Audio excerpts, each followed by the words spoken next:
Let's be honest, 2025 felt a little quiet on the next-gen graphics front. A lot of that happened because so many releases got pushed back. Today we're looking at the 20 most exciting games coming in 2026, and we'll break down whether this upcoming year is set to finally deliver the visual revolution we've been waiting for. What's up guys, it's Braz, and here we go. The creators of Hitman.io Interactive are preparing their version of James Bond, and they've been quick to reassure fans. Their 007 First Light isn't just a Hitman reskin in a tuxedo. To prove this, they even hired driving experts specifically to ensure that the dynamic car chases are just as compelling as the stealth mechanics. The game tells the origin story of a young agent who is still striving to earn his famous 00 status. Interestingly, they cast a new actor, Patrick Gibson, for the role instead of one from the film series, which gives the studio total freedom to build its own original trilogy. The scale of the missions is promised to be unprecedented for IO Interactive, with an insider rumor about a $300 collector's edition. But there's good news. Anyone who pre-orders the standard edition will get a free upgrade to the deluxe version with early access. This new approach, which focuses on creative stealth and fast-paced action, is meant to set it apart from previous titles like Hitman, as the team at IO Interactive wants to create an all-timer James Bond game that lives up to its legendary legacy, and they are not afraid to admit that the development of this game is a clear succession of their skill set and ambition. Next up is Mudong 2 Hearts, a tactical action game from Korean EVR Studio.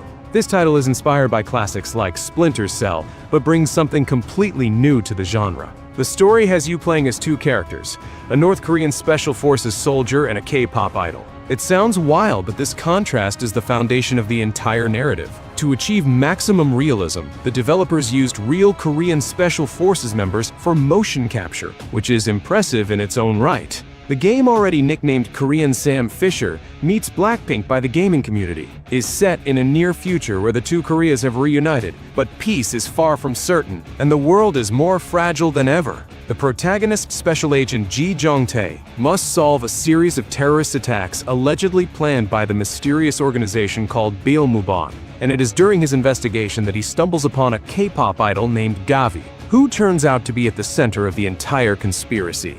The developers promise that the game will not have an overloaded UI and will do away with outdated gameplay mechanics. Mudong 2 Hearts is officially scheduled for release in 2026 on PS5, Xbox Series, and PC. I've put together some of the most interesting points about this release, since GTA 6 is a true cultural and economic event of an unprecedented scale, more than just a game. So here are the main takeaways about what we have so far.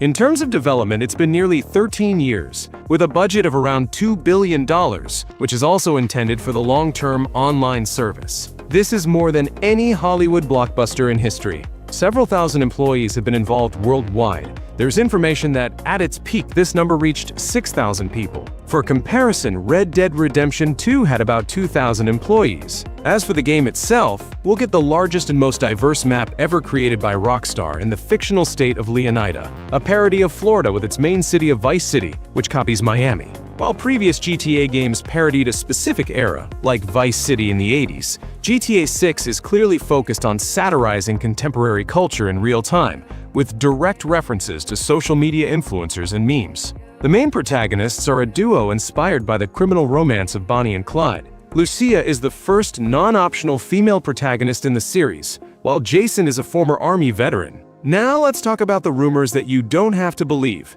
Leaks hint at a new aging mechanic for the characters, which would be a core part of the gameplay, expanding on RDR2's realism. Many people point to a controversial $100 price tag and a multi-tiered model with early access to GTA Online. This could become a new standard for AAA games. An interesting point is that after the release of GTA 5, an IGN survey showed that almost half of the 11,000 people surveyed took a day off, with 2,100 people pretending to be sick. The new installment is expected to cause a similar phenomenon, dubbed GTA Flu. The official release date for GTA 6 is May 26, 2026 for PS5 and Xbox Series, but insiders continue to have doubts, suggesting a postponement to September, so we will await further news. If you want to stay up to date with the latest gaming releases, make sure to subscribe and hit that bell. And with that, we're moving on to number 17.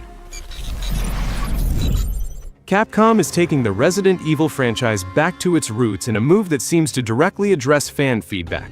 The game was initially conceived as an online-only title, but developers pivoted to a single-player, narrative-driven experience after realizing that's not what players wanted. This is a conscious decision to return to the survival horror genre, set in the devastated Raccoon City about 30 years after the original outbreak. The new protagonist, FBI agent Grace Ashcroft, is a key point of interest. She's an introverted analyst and not a hardened combatant like Leon Kennedy. This changes the dynamics, forcing you to rely more on stealth and environmental manipulation to survive, though you will eventually get your hands on weapons. A playable demo at Gamescom 2025 offered the chance to switch between first and third-person perspectives on the fly, with the first-person view being an especially terrifying and claustrophobic experience. The monster that hunts you is described as smarter and more relentless than Mr. X or Lady Dimitrescu, and can now appear from the ceiling. This adds terror, but similar scare mechanics were already present in previous installments. The game is set for release on February 27, 2026, and in addition to the leading platforms, it will also be available on the Switch too.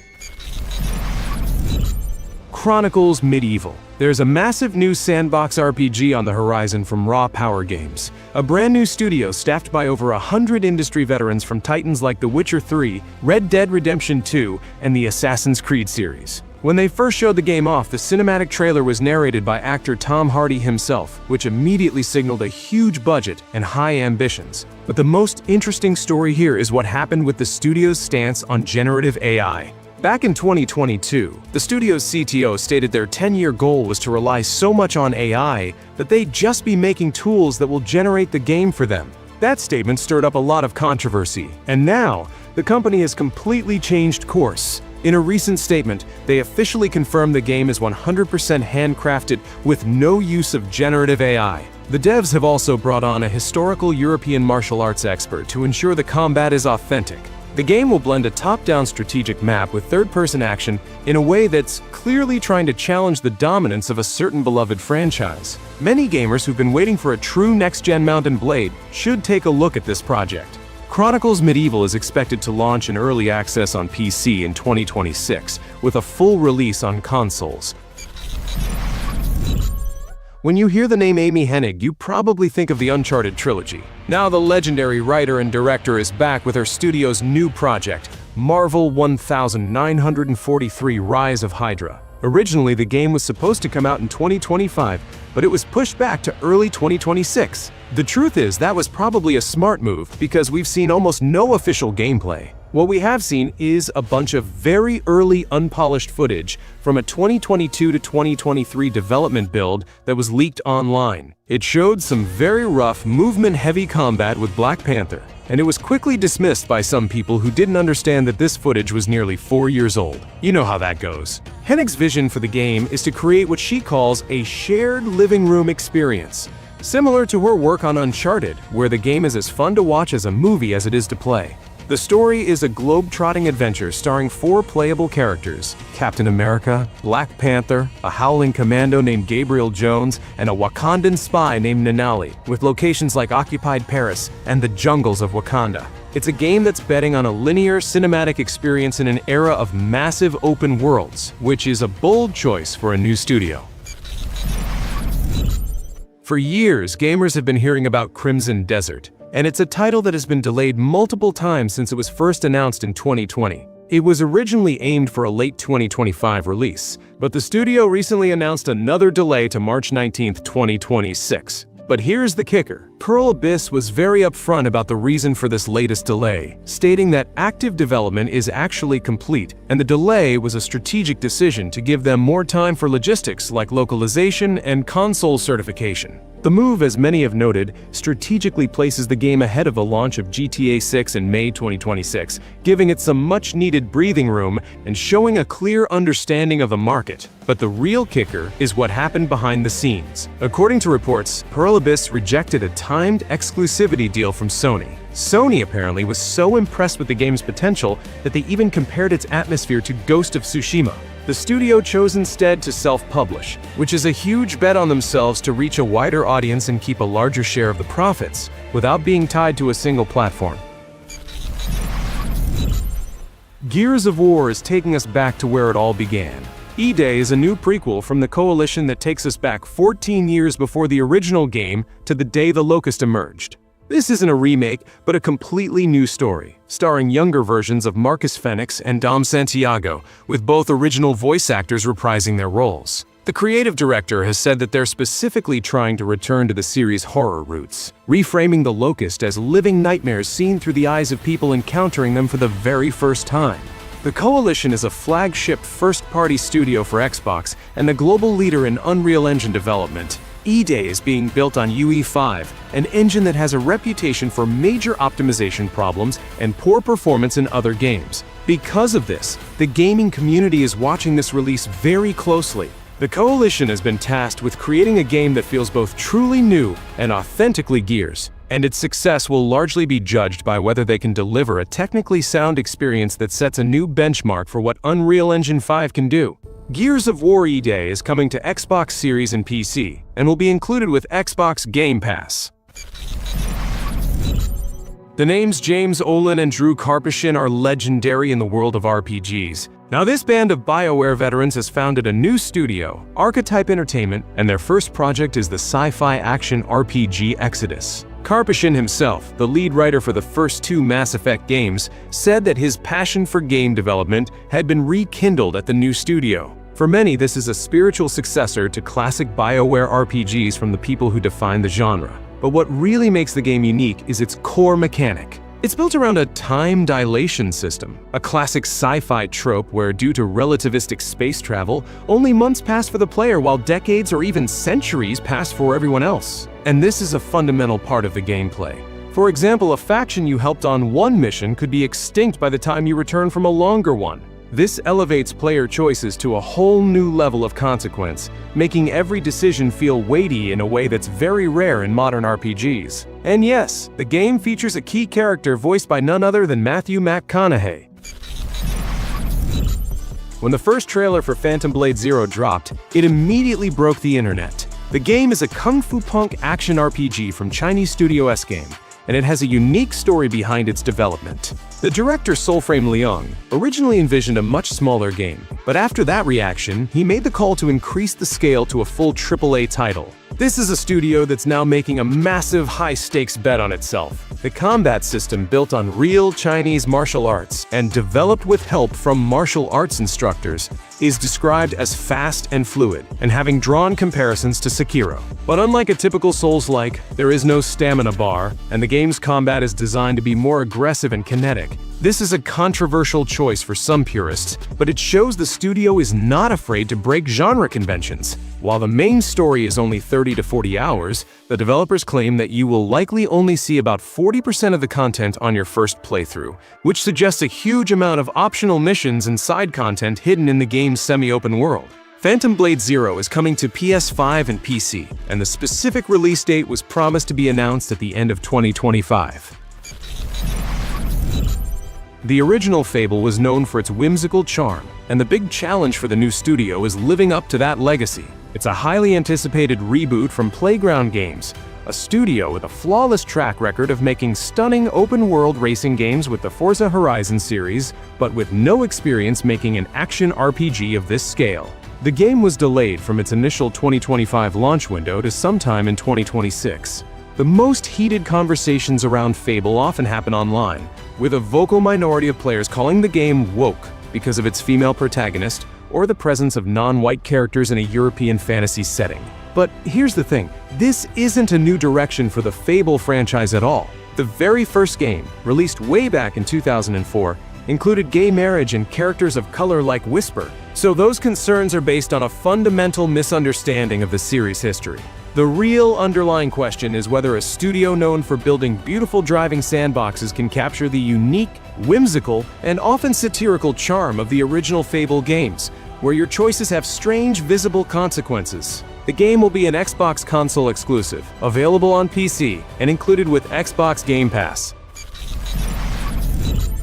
4 years of delays, radio silence, and internal struggles. Pragmata is a new sci-fi IP from Capcom, one of the few major new franchises from the publisher in over a decade, and it's a game with a long and troubled history.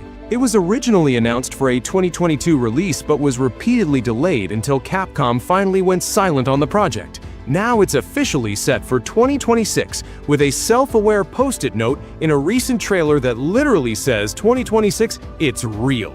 The game's director, Young-hee Cho, later admitted that the team went through difficult times and repeatedly asked themselves if the game they were making was actually fun.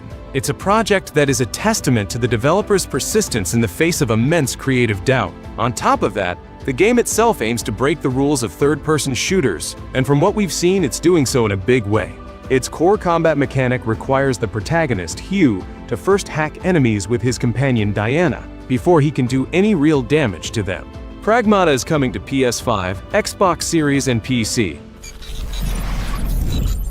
When the former director of The Witcher 3 left his studio to start a new project, he promised complete creative freedom. The result is The Blood of Dawnwalker, a new dark fantasy action RPG from his studio Rebel Wolves. The core idea was to create a studio with a supportive environment and complete creative freedom. So for a lot of people, this isn't just a new game, it's a direct promise from the people who made The Witcher 3 great. A new narrative-driven RPG that gets back to what made that game so beloved. The setting itself is a vampire-ruled 14th century Europe, full of moral gray areas, a hallmark of Tomaszkiewicz's past work. The most unique gameplay hook is a time as a resource mechanic. You have just 30 into game days to complete a critical task to save your family. But here's the twist. Free exploration of the open world doesn't advance the clock at all. This means you have to strategically prioritize your major story decisions while still having the freedom to explore at your own pace. It's a thoughtful design that challenges the typical endless side quests open world formula while still letting you lose yourself in the world. From the creators of Until Dawn, a studio known for its choice-driven horror games, comes a new project that feels like a big departure. Directive 8020 is the fifth installment in the Dark Pictures anthology from Supermassive Games. It's set in deep space and is heavily inspired by classic films like The Thing and Aliens, with a shape-shifting alien threat that mimics its prey. To appeal to a wider audience, Supermassive has also made a controversial design choice with a new feature called Turning Points. This system allows players to literally rewind and change a major decision after it's been made. The creative director admitted this was added because players would often just quit when their favorite character died, and this feature gives them a second chance. The core identity of a Supermassive game has always been that your choices have permanent final consequences. Now with a rewind button, the big question is whether the game can still be as terrifying if death is no longer final. Directive 8020 has been officially delayed to the first half of 2026. For decades, the studio Game Freak has had a reputation for delivering technically unpolished games, relying solely on the strength of the Pokémon brand. Now they're taking a massive creative leap with their first major AAA title outside of that franchise, Beast of Reincarnation. The director Kota Furushima previously worked on the battle systems for various Pokémon titles, so this is his first major swing at a full-fledged action RPG. The game is set in a post-apocalyptic Japan and features a samurai protagonist and her loyal canine companion. The combat is described as technical, with a focus on fast, fluid movement and precise parries that have even drawn some comparisons to Sekiro. But in the early trailer footage, the game appeared to be running at a very low frame rate of around 15 frames per second. That visual roughness directly plays into the core narrative of the studio's technical struggles and is a major point of skepticism for the gaming community. For those not wanting to buy the game at full price, the good news is it will be a day one release on Xbox Game Pass. Lords of the Fallen 2 is a sequel to the 2023 reboot and is the latest entry in a franchise with a history of rocky development cycles. The original 2023 game changed developers 3 times before it was finally released. Now its creative leads have been let go just months before the sequel's reveal. Despite the messy history, the team delivered a game that was good enough to earn a sequel. But the story behind the sequel is even more dramatic. Just months before the game's official reveal, CI Games let go of the executive producer and the creative director of the first game. The creative director, Cesar Virtuoso, publicly commented that no kingdom lasts forever, confirming an acrimonious split. But the most fascinating part of this drama is the publisher's public stance. The CEO of CI Games, Marek Tymiński, has adopted a zero-woke policy and has publicly bragged about how he altered the character creator in the first game to be explicitly male and female, stating that he was making a game free of social and political agendas. This is a clear, politically motivated marketing move to appeal to a specific part of the audience. The action has been criticized as reverse rainbow capitalism by some analysts, an ironic attempt by the publisher to capitalize on a culture war. The galaxy-spanning war of EVE Online is coming to the ground. EVE Vanguard is a multiplayer sci-fi FPS from CCP Games, the developers behind the massive MMO EVE Online, and it's a shooter that is fully integrated into the EVE universe. The vision is for players on the ground to fight for their factions on planets, with their actions directly influencing the larger galactic war being fought by players in space in EVE Online. For veteran fans of the franchise, this idea feels very familiar. It's a second chance for CCP to fulfill a promise they failed to deliver with a past title, to create one universe, one war, fought across space and planets. The studio is using a strategy of open development, where they are constantly running free play sessions and actively taking feedback from players. From early community feedback, we know the game is still very rough around the edges. Players have commented that the movement and animations feel janky and the environments feel too clean, like they were just neatly stacked. The official announcement made at EVE FanFest indicates that the game is planned to launch in early access for PC in summer 2026. Housemarque made a name for itself with Returnal, a critical darling that was also known for its punishing roguelike loop. Now the acclaimed studio is back with a new PS5 exclusive called Seiros, and they're calling it the Anti-Returnal. This is the studio's first big game since being acquired by Sony. And because it's a rare PS5 exclusive these days, expectations are sky high. While Returnal garnered high praise from critics, many players were put off by its punishing roguelike loop, where you lose everything upon death. Seiros is a direct response to that feedback. The developers have stated that a key distinction is a move to permanent resources and progression, making every death valuable. The game is also taking a much more character-focused approach, with a haunting story about a lost off-world colony and a lead role played by actor Rahul Kohli from The Fall of the House of Usher. Thanks to Sony's acquisition, the studio has the budget and freedom to craft a much bigger, more emotional story. The game will be a real test of whether they can pull off that kind of ambitious AAA-level storytelling. Seiros is set to launch on March 20th, 2026. The original Mortal Shell was a cult hit from a tiny team of just 13 people. Now with a sequel on the way, they're swinging for the fences. The new entry is a standalone successor to the 2020 Souls-like from Cold Symmetry, and it's a story of a small team taking a huge creative leap. The game is said to be a much bigger and more ambitious, featuring a compact open world with over 60 dungeons to explore. But the most significant change is in combat. The developers have removed the stamina bar entirely, which is a bold and controversial move for a Souls-like. While some fans loved the methodical, weighty combat of the first game, others found it clunky, and the developers are now betting that a faster, more aggressive, and more kinetic combat system will appeal to a wider audience. The sequel is also adding firearms, like shotguns and revolvers, which is another huge departure from the genre's norms. We also have to point out the monster and boss designs. They all look very creepy, brutal, yet simultaneously thrilling, especially with the Behemoth soundtrack that played in the trailer. Squadron 42 is the single-player component of the decade-in-the-making space epic Star Citizen. For years, the game has been a symbol of both massive ambition and endless delays, with a lot of people openly skeptical that it will ever be released. But according to its founder and CEO Chris Roberts, the game is finally on track for a 2026 release, and he is not shying away from making some truly incredible claims about it. In a recent interview with the French publication La Presse, Chris Roberts made the audacious statement that the release of Squadron 42 will be almost as massive an event as the launch of GTA 6, and also claimed that it is probably the most expensive AAA game, not counting GTA. Those are some of the most confident claims ever made about a video game that hasn't been released. It sets an impossibly high bar, putting the game directly in a conversation with one of the biggest entertainment products in history. The game is supposed to be a PC exclusive. However, recent job postings at Cloud Imperium Games indicate that they are looking for specialists with experience on PlayStation 5 and Xbox Series, which may give hope to console owners, but for now, these are just rumors.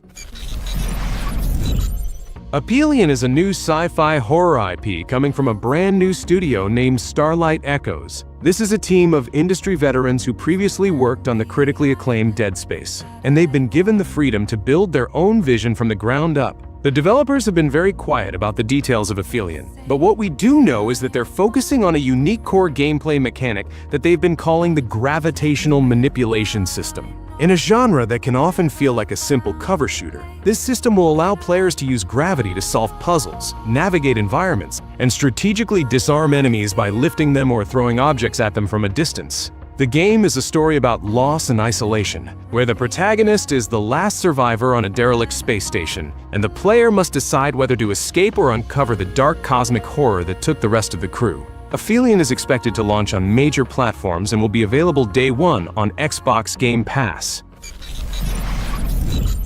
The A Plague Tale franchise is returning with a new chapter, but not in the way you might expect. Resonance is the next installment in the beloved series, but it's not a direct sequel to the story of Amisha and Hugo. The title Legacy suggests that the game will take a different approach, following a new cast of characters in the same plague-ridden world generations later.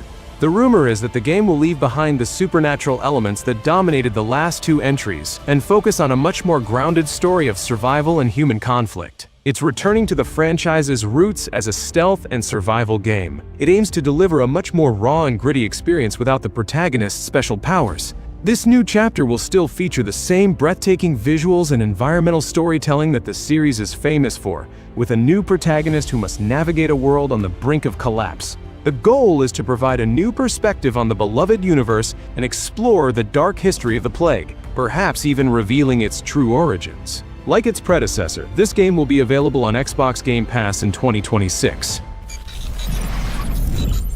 The developer behind Marvel's Spider-Man is back with another PlayStation 5 exclusive, and this time, it's all about a far grittier hero. The gameplay trailer didn't hold back, promising a much darker and more brutal experience than their previous work, with Logan's adamantium claws in gruesome action. This isn't Peter Parker swinging through the city. This is a savage, visceral journey into the mind of a living weapon. The trailer gives us glimpses of chaotic sequences, from a motorbike chase to what looks like a showdown with a giant sentinel, while confirming key characters like the elusive Mystique and the formidable Omega Red. Logan's personal quest to uncover his dark past will take him across the globe, from the frosted wilderness of Canada to the seedy streets of Madripoor. Insomniac has promised a game with fast, fluid, and ferocious combat, and the footage shows Logan using his rapid healing factor and untamed berserker rage to take down anyone who gets in his way. Slated for a fall 2026 release, this feels like the ultimate Wolverine story, built from the ground up for the PS5. Let me know in the comments what you're most hyped for besides GTA 6, and what you think is a true next-gen game when it comes to graphics. Thanks for watching, and see you next time.